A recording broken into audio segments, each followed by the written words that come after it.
ভাই আলহামদুলিল্লাহ আমার টাকাটা আমি অফিসের মাধ্যমে ফেরত পাইছি, বুঝছেন? তাই? জি ভাই, কিন্তু আমার টাকা পেতে যেয়ে আপনার তো একটা ক্ষতি করে ফেলেছি। অফিস থেকে জানাইছে নাকি আপনারে কিছু? আচ্ছা, কি করছেন আমার? আপনার এই যে অ্যাকাউন্টের লেনদেনগুলো বন্ধ আছে, এই ব্যাপারে আপনি জানেন? না তো। ভাই আপনার বিকাশটা বন্ধ থাকলে ঝামেলা আছে নাকি?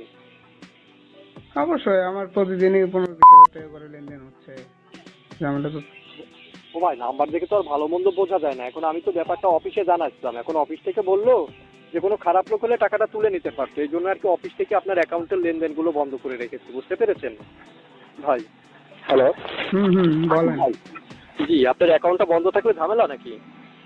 না, ঝামেলা তো অবশ্যই। আপনি আমার অ্যাকাউন্ট আপনি কেন বন্ধ করবেন ও বলেন? ভাই, আমি তো বন্ধ করতে পারি না। ওই যে অফিস থেকে কল করার কথা আছে, আমি জানাই দিলাম যেহেতু আমার কারণে আপনার অ্যাকাউন্টটার সমস্যাটা হয়েছে। অফিস থেকে ফোন দিলে ফোনটা রিসিভ করে কথা বলে চালু করে নিয়ে আপনার অ্যাকাউন্ট থেকে লেনদেন করে নেয়।